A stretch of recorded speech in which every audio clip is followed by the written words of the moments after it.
Welcome to the Hearts Entwined podcast. In this podcast, we'll be having discussions around the secrets which attract lasting, healthy, fulfilling relationships, creating a healthy mindset, and what women should know and understand about men. Introducing your host, Lyn Smith, the Queen of Hearts, relationship expert, trainer, speaker, and best-selling author of the Cupid's Bow technique.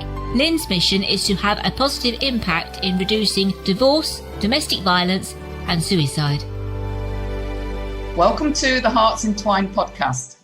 This is your host, Lyn Smith, the Queen of Hearts. And today, listeners, I've got someone very exciting for you. Her name is Julia McCurley. She is a professional matchmaker, relationship coach, and CEO of Something More. So welcome, Julia. It's nice to be on your show, Lyn. Thank you for inviting me.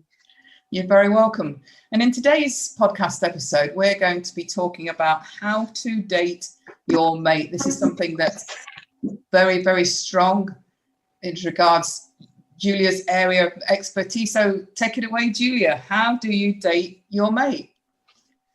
Well, when you get married, first comes love, then comes marriage, then comes a baby and a baby carriage. And then what happens? Bills, stresses, dishes, laundry. And it's hard to keep that romance alive when you're just trying to run a household and juggle careers and all that. Just put them on there. Like, I'm going to call him today, find out how that meeting is, or just little notes during the day, or just dressing up, or just there's all kinds of things that you could do that will surprise him or that makes him feel or her special. Yeah, absolutely. Instead of getting out of the routine, you know? Yeah. And we can vary that up quite a bit. So we're not quite as predictable as, just doing certain things at a set time as well, can't we? Yeah, and just little small gestures kind of mean the most in a relationship. Like, dinners and flowers, those are all fine and good, but there's actually a really good book about this. And it's hard to explain. They're called like bids, and like you do a bid for somebody's attention, they do a bid. And so it can happen anywhere, like you're watching TV together and you just like reach over and grab his hand, or, you're in the car and you just lean over and give him an unexpected kiss. I mean, just those things can kind of keep you connected more than, some lingerie or whatever. Yeah, because it's not. Although that's not a bad thing either. No, but it's not all about sex, is it? I mean, and it's not for the man either. We all want to experience intimacy, and intimacy can be done in various different ways and doesn't necessarily have to involve sex, does it? Yeah. I mean, that part's important too. Like, I think sometimes, you're just tired, like, God, I just don't feel like it. But I think kind of use it or lose it, right? Yeah. Yeah. I mean, if you kind of let that part of you go, you might just forget how wonderful it is. I mean, I think, I don't know, 2 or 3 times a week. That's what I always tell people. Yeah, don't let a couple weeks go by. Like that, I know a lot of how, like, the dishes get done, the garage gets cleaned when I keep that part, of physical intimacy, active. Yeah, absolutely. Maybe that's kind of selfish, and it's to my benefit as well. Yeah, it's so important. Even sometimes if you don't actually feel in the mood, you can actually surprise yourself and actually get in the mood once you get started and have a little bit of a flirt and a giggle and see how things go. Absolutely. Like, okay, I want to sleep a few more minutes, but wait a second. The kids are sleeping and this is the perfect time. Just, do it. So what else do you discuss around how to date your mate, Julia, in terms of offering tips and suggestions to women? Well, one of these things, but having a date night, like, just have uninterrupted time together. It could be just taking a walk. It could be just anything. It doesn't have to be like some big 5-star restaurant. It could be just drinking champagne under the stars. Or sharing a bubble bath. I love that. In fact, I have this bubble bath thing where they're like little plastic, like Easter egg things. And there's a note in each one of things to do while you're in the bathtub. Wow, that's a great idea. Yeah. I haven't used that in a while. I forgot about that. I better break that out. Yeah. So the date nights, just having uninterrupted time together, just to have a conversation. Like, I talk to my clients. I'm like, when's the last time you just sat and looked in your partner's eyes for like 15 minutes and talked to them? A lot of people don't. They're just like in such a hurry and a rush. They're walking down the hallway, talking to each other's like on the West Wing. Remember that show? Like they never actually sat down in a room. They're just talking in the hallway as they're rushing off to launch a shuttle. Yeah. It's like, just sit down, take a deep breath. Whatever you're doing can wait for 10, 15 minutes, you know? I think that's so important, you know, and to be fully present, you know, put away your phone and switch off the TV. Absolutely. We get into routines, don't we, where we're just messing around on our phones and not doing anything in particular, just wasting time and not necessarily watching anything in particular on the TV, when you could be having a really great conversation with your other half. I get in a fight with social media like every couple of weeks. Like, why am I sitting here scrolling through Facebook? There's nothing going on. It can wait. So then I delete the apps. But then I'll get a message like I got from you this morning. I'm like, shoot, I don't have Facebook Messenger on my phone anymore. But it is addicting to keep we look at our phones like 74 times a day or something crazy. And so I try to just put my phone away, like after dinner, like 6 o'clock on, I just stick it in my bedroom, keep it away from me to not look at it. Do you know what I think is really sad as well is I think it ought to be banned that people use their phones or look at screens whilst they're eating it out at a restaurant. I think that's really rude. It is incredibly rude. In fact, that's a rule that I have with my clients in my matchmaking business, is no phones on these dates. You need to leave them in your car. Vibrate doesn't work. It's still there. You can feel it. Even like those Apple Watches, those are buzzing. Like, just leave all that off. Like I said, anything can wait for an hour. Now, I guess if you have younger kids, that's maybe different, like a babysitter or something. But in general, like a phone on the table ruins romance, even if you're not even looking at it. Yeah, definitely 100% agree. Because it's just the thought that it's there, and like, oh, what if it starts buzzing? It's just like you're like you said, you're not present. Yeah. And that's an important thing, being fully present, isn't it? And actively listening, not just waiting for your turn to jump in without actually considering what the other person's actually saying. Good point. Because I know for me, I find myself like my mind will start racing, like, wait, I've got to plan this. And then I talk to myself and like, just focus, you know, it's a skill. Because I think our society, we just have things coming at us all the time. And in relationships, I call it like dating ADD, even like we just are so thinking about a million things. And if you look, you know, back how the past, like old-fashioned romance, remember they have long walks and strolls, and they'd spend the afternoon together walking through nature. Like, I think even just getting into nature can create romance, just away from like looking at seeing the dishes in the sink or seeing the laundry or just hearing things. Like sometimes just like peace and quiet is what will help create that romance. Definitely. I think we've forgotten really how to be, I suppose, in the courtship phase of dating, haven't we? It seems to be a very much a instant gratification society we've got these days.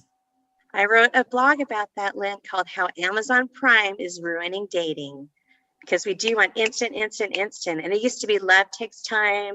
It's like a garden. You have to water it and nurture. And it's you know, the basic things are what works. So that's a lot of this is just, you know, common sense things like, oh, wow, I need to like look at, you know, have uninterrupted time together. I need to like kiss him more, or we need to. Okay, speaking of kissing, are you married, Lynn? No, but I've got a long-term partner. Okay. Do this tonight with him. Kiss him for 10 seconds. It seems like forever, but like just you start relaxing after about 5 seconds. At first it kind of feels weird, but then it doesn't have to be like some heavy makeup thing, but even just like keeping your lips together for 10 seconds. And at the end, you just feel like, wow, I feel more connected to this person. I know that sounds weird. No, and then also a 30-second hug. Yeah. I give my family 30-second hugs all the time. And usually after like 10 seconds, they're starting to pull away. And I'm like, no, you know, just stay, close your eyes, you know, don't do a one-arm hug. It's got to be like an embrace. And I don't know, there's something about that. Like it just helps you like get out of your head and like really focus on the other person. Yeah, I really enjoy those because for me as well, my sort of love language is physical touch. So anything that involves, long snogging or kissing, as we call it, is fantastic for me, as well as the hugging. And, I'm not a quick hugger. I really enjoy and fully melt into the embrace when I'm hugged.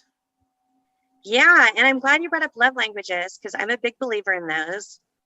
And I feel like people have two, like the way that you want to show your love and the way you want to receive your love. So my husband shows his love by gifts. And then I figured out my love language is words of affirmation. And so we had a long talk about it. I'm like, I have enough jewelry, okay? I just want to know that you think I'm beautiful, that you think I'm a good mom, you think you're proud of me for my success. And we even started a little book with like word of the day. And so it didn't have to be every day, but I would just get the surprise note somewhere and it would say, today's word is sexy. I think you're so, I'm so attracted to you even after all these years. And I don't know, that's like, it just makes me feel so good. Like, I don't need to have some new bauble on my arm, No, that's really a great idea. Actually, I love the words because you can really think and be creative with some really impactful, exciting words that can mean a lot. It can be. I like the way you're so organized. Like it helps me. I don't have to worry about, where things are at, and it just makes our home more peaceful. Like that's a good word to say, at least to somebody like me that's very anal retentive. Like, yes, I'm organized. Yeah. So here's some other things. Speaking of that, being helpful can definitely help with your romance and keeping your partner happy. Like my husband and I know I keep talking about this, but I'm on my second marriage. This one I'm going at 17 years and we're madly in love. We have this thing called just one thing. So like if you leave to go run an errand, when you come back, there should be just one thing that was done. Like I either emptied the dishwasher, I put a load of laundry in, I, organized something. I don't know. I just did something. So like when they got home, the same breakfast dishes aren't sitting on the counter, right? Yeah. And just things like that are thoughtful, And sometimes, because men and women are different in terms of the way they think, the way they behave and the way they speak and all the different actions. I think it's sometimes a bit difficult sometimes for women to fully appreciate that men sometimes need that, I suppose, real clear, defined task rather than a feeling that they are going to do it, because men automatically think you've got it handled because that's what they do. They don't ask for help because unless they haven't got something handled. So they don't expect you to ask them if they need any help. Whereas women, I think quite often, make the mistake of thinking, well, he should notice that I need some help. Well, actually, you've got it handled. So unless you express it verbally that you would love him to do something for you, then he assumes that you're okay. This is how specific I am, Lynn, that these 500 square feet need to be clean at all times. Okay. Like, I don't care about the bedrooms, shut the door, whatever. But like the common areas, I want it where a neighbor drops by that it looks good. And so now he understands that, right? Like if you just say, can you help me pick things up? They don't get it. Like you need to say exactly what you want. Absolutely. And then also give appreciation, because the more appreciation you give a guy, the more willing he's going to keep wanting to repeat those behaviors or other behaviors that make you happy. Again, and that's where like the hug and the kiss come in, the thank yous. They're, I can always count on you, or go do it, whatever their love language is. Yeah. I'm not saying you have to go have sex if they clean the garage, but that's all about being unpredictable, which is also on my list. Like, just get out of the routine. Like, let's have breakfast for dinner. I don't know. It could be anything, or let's just a last minute little weekend getaway. We're not doing anything. Let's just go take off. We've got like a wine country thing here in Texas. It's like an hour and a half and it's fun. It's a really beautiful drive. Just go there for the day, go to little shops, something like that. Or actually have another list of 100 date ideas. 100. Okay. Everything from like archery, axe throwing, horseback riding, a crafting thing, like have like paint with wine, whatever. if you have those in Spain, but that's kind of fun. Like you make a little art piece while you're sipping on your Pinot Noir. There's just so many things, like things that you want to try. Like, let's try, I'm not a big yoga person, but they have like couples yoga. I'm like, oh, that'd be kind of fun. Let's go have a few laughs. We can't touch our toes, whatever, you know. I hear some board games are quite good to reintroduce into relationships as well. I mean, I haven't actually had to play a bit, but there's a board game, I don't know if you're familiar with, called Monogamy, that's a bit similar to Monopoly. Ooh, I like the sounds of that. I love games. We play games all the time. I'm like really competitive with Scrabble. Like I've got the deluxe board, like the thing that spins around at the top. Yeah. And we also, another thing on that note, like the couples that play together, stay together. I actually taught my husband to play tennis and now he beats me, which is annoying. But we really look forward to that. We play like, 3 or 4 times a week, and it's a great thing to share together. Yeah, because if you keep it, I mean, obviously there is a bit of a serious side to it with the gentle competitiveness, but it can also be quite a fun time to have a good laugh around how well or not you do in that game, can't it? Yeah, and I just heard about this thing. I don't know if they do it in Spain, but pickleball. Have you heard of that? No. It's a huge thing here now, but it's like a mini tennis thing. And it's kind of more social, I guess. It's like a smaller court with like a smaller racket, smaller ball. But everybody's doing it. Like, it's just like a social kind of connector thing. So I think it'd be good for people that maybe, aren't as into sports or maybe aren't that athletic. It's like you could still find something to do, like play catch, for God's sake, like a Frisbee, just anything. Yeah. Get your endorphins going, Well, like I said, even board games or card games, even that. I love card games. We have a card game called Russian Rummy. It takes an hour and a half, but oh my God, that game is so much fun. Yeah. And I think families have lost the art of, getting involved in those sort of games as well as couples, haven't they? Yeah. And like, just again, like we keep talking about, turn the TV off. I have a cupboard full of board games. You're reminding me, like, I need to like break out Sorry, or I don't know, Yahtzee. Sorry sounds a good one. It is a good one. Yeah. So another thing I have on my list is like, be flexible, like things come up, right? Maybe you had plans to go do something, but then your partner maybe had a bad day at work or whatever. It's like, just be understanding, and not everything goes according to plan, as we know in life. And so you just kind of like, when life gives you lemons, make lemonade, that saying. Yeah. And you can still find a way to like make things fun or whatever. Like, let's say the babysitter canceled. All right, we're going to have a candlelight dinner at our dining room table, put the kid, pop in a DVD for the kids, and we'll create our own little romance. And the thing is that I think you're so right there, because we have a tendency to sweat the small stuff. And like you say, if a babysitter cancels, it'd be so easy to get down in the dumps and depressed and think, oh, that's it. My evening's ruined, rather than, well, let's get creative then. What can we do there instead that could be even more fun? Yeah, something else. We had a big snowstorm here and people were trapped in their houses. And like Valentine's Day, everybody's at home. And I came up with this idea, like slow dance together. Does that not sound, it sounds weird, but like think about your prom, like some romantic song that reminds you of like, your high school years, or even like your first wedding dance. Like, what song did you dance to? Kind of brings back a little, just memories of like when you first met. And, that was a big thing. Like, oh, we danced together. I don't know. That was for me, which maybe sounds corny. No, it doesn't. I think music is a huge thing that, again, we probably don't pay much store by, but can really enhance and not only bring back past memories that have been great, but create new ones as well.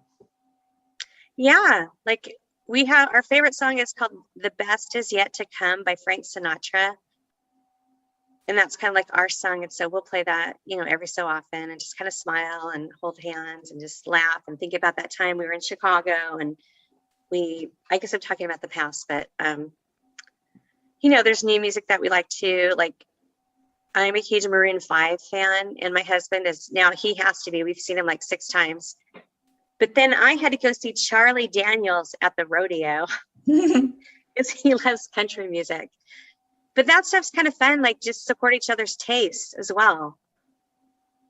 Yeah, the diversity is very important as well as the similarities and the things that you have in common, isn't it? I think it is. Yeah, you have to kind of embrace the differences because nobody wants a carbon copy of themselves. I mean, that's pretty boring. And I've done so many things I never in my life thought I would do with my husband, you know, because he's, like I said, kind of more country. Like I've been to NASCAR, I've been to whatever. Like I actually have been on a safari with him. He's a hunter. Never thought I would do that. And it was incredible. So, and I'm sure he's, you know, done some things with me that he never thought he would do.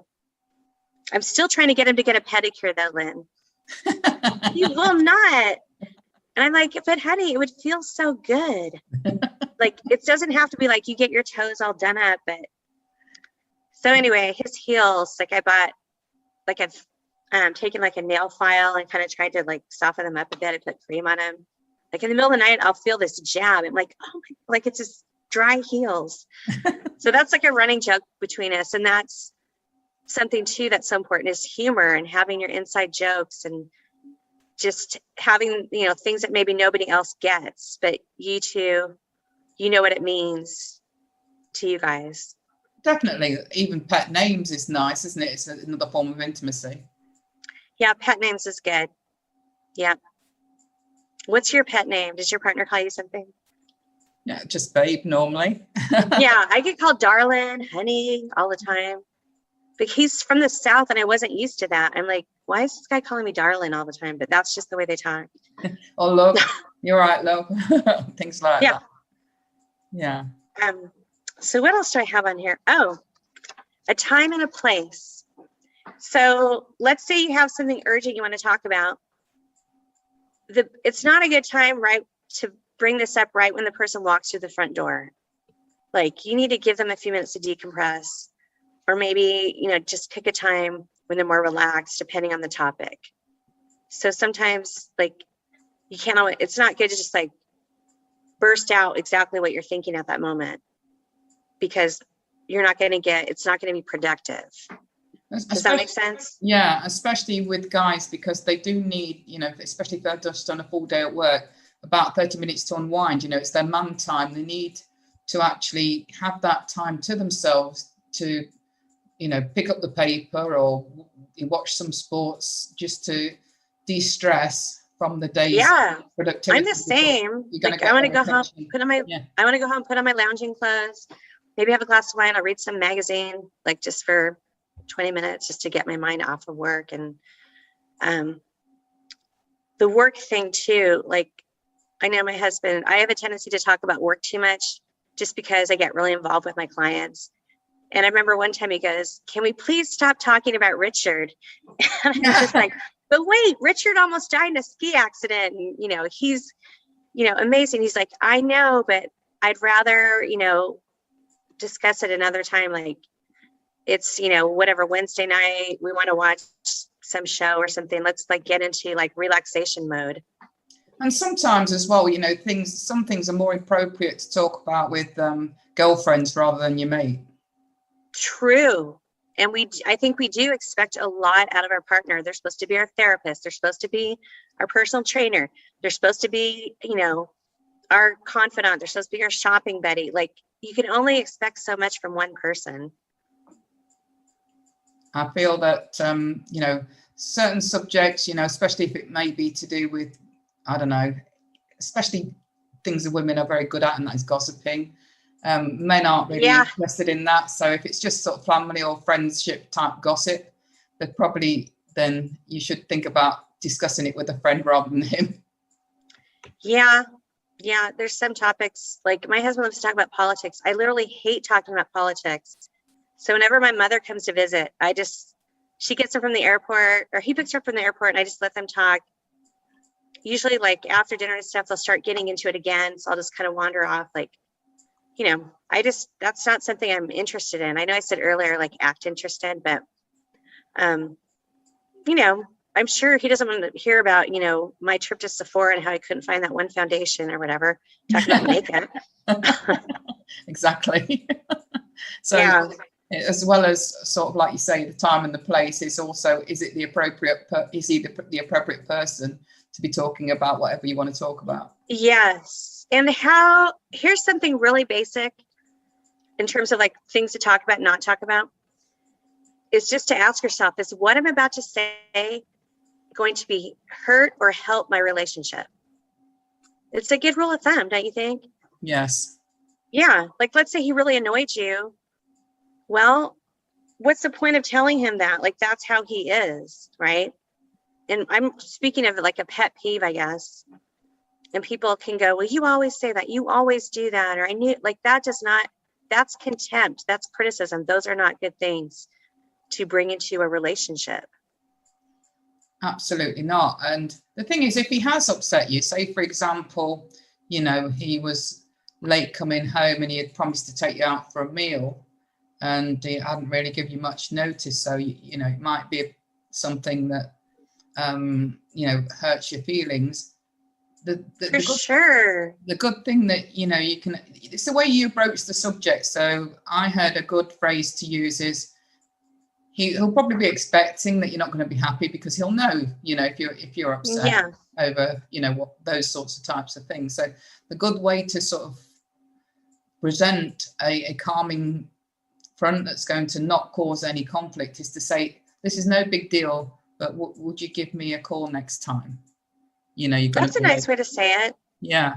So if you start it off with it, it's no big deal, and he knows that it is a big deal, obviously. Yeah. Because he knows you're upset. But if you actually say it's no big deal, he really appreciates that, because straight away he lowers his guard. You know, you're being so soft and feminine in that moment. He can't help but want to then make sure that he does honor and respect you next time that situation may arise. Another phrase I like is help me understand. Yeah.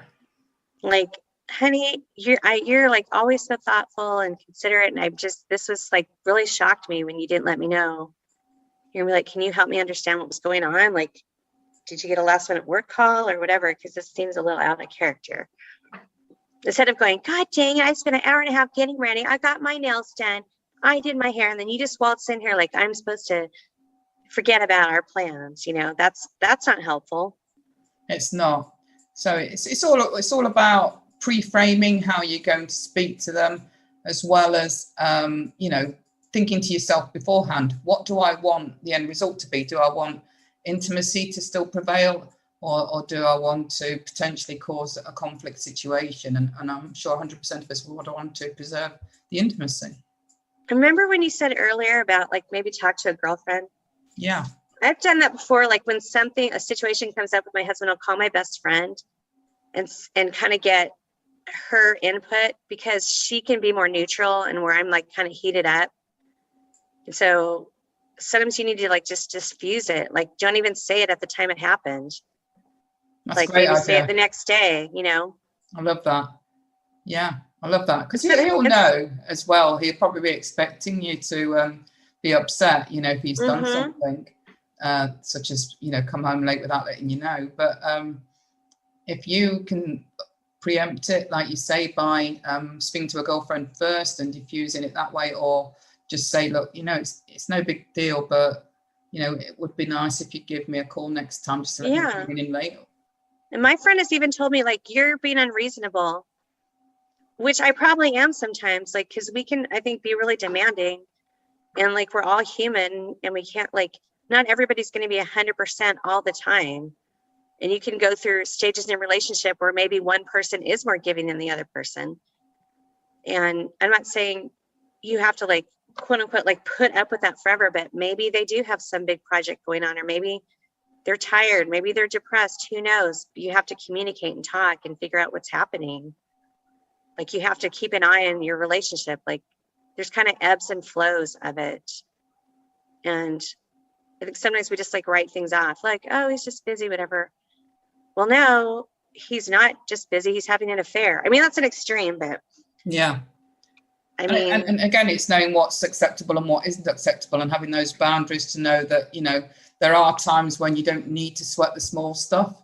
And there are times where you need to sort of lay down some boundaries if some big boundaries have been crossed in terms of what you will and won't accept.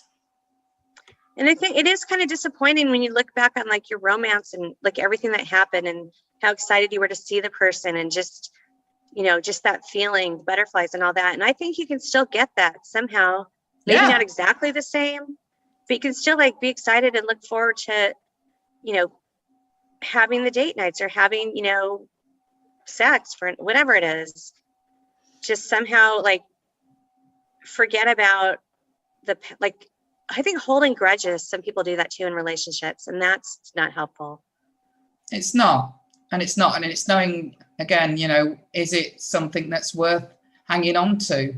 Because the only person that's going to be hurt by that is yourself. So, I mean, if it was, you know, something small, you know, still address it. But, you know, don't make a big deal about it if it doesn't need to be a big deal. Yeah. I mean, stuff about, I know I keep talking about around the house, but it is with COVID and everything, we've all spent a lot of time together. And from people I've talked to, I mean, yeah, you're getting on each other's nerves just for the fact that you're together 24/7. And so those are times that maybe have been more challenging and things you maybe wouldn't have normally noticed. Like, oh my God, I hate the way he loads the dishwasher. Like before I would have been just like, oh my God, he loaded the dishwasher. But now I'm just like, what? I don't like forks down and he did it, blah, blah, blah. It's like, really, at the end of the day, does that matter? No. Absolutely not. And that's what I mean by, I suppose, is it worth actually even mentioning if it's something that's just a different way? No. You know? Be happy he did it. Absolutely. Yeah.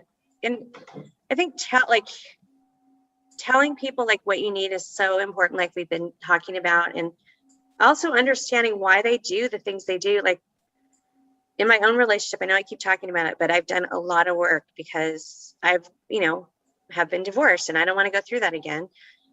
And I really do love my husband, but he traveled a lot. And when he'd get home, he'd put the suitcase in the living room, and I called it the suitcase explosion. Like, God, every time he comes home, his stuff is all over the place. Well, then I was talking to a friend, like we said, and she said, well, maybe you should explain it to him in the way that he understands. So she goes, just tell him it's like when you did a PowerPoint and forgot to save it.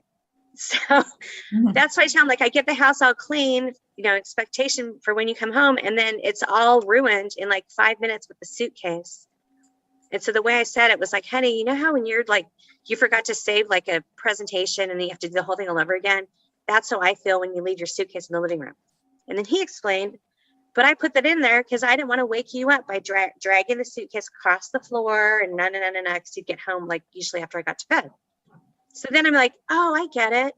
And so it was all resolved just over that, just by trying to understand, like putting it in his perspective and understanding why he would do that, because giving people the benefit of a doubt, like I don't think any man is like purposely trying to piss off their wife. No. Because they know the consequences. No, and like you say, you hadn't probably even considered that it was out of consideration for you and not wanting to disturb and wake you up. That was the reason why he left the case in the living room. Yeah, and I find that whenever we talk, I'm like, he is trying to be considerate to me, but I've taken it as he's annoying me. And it's like we need to like reframe our thinking and find a way to be like, well, he did this because he's trying to be helpful in this way, even though that's not the way I would have done it.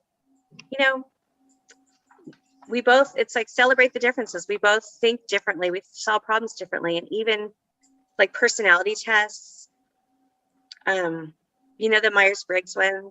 Yes. Have you ever taken that? No. Okay, well, it's really interesting because my husband and I are different.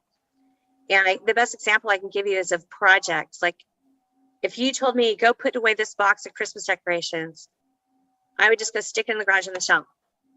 He will rearrange the whole garage and make some storage things for here and like organize this and alphabetize that. And he's gone for like 3 hours.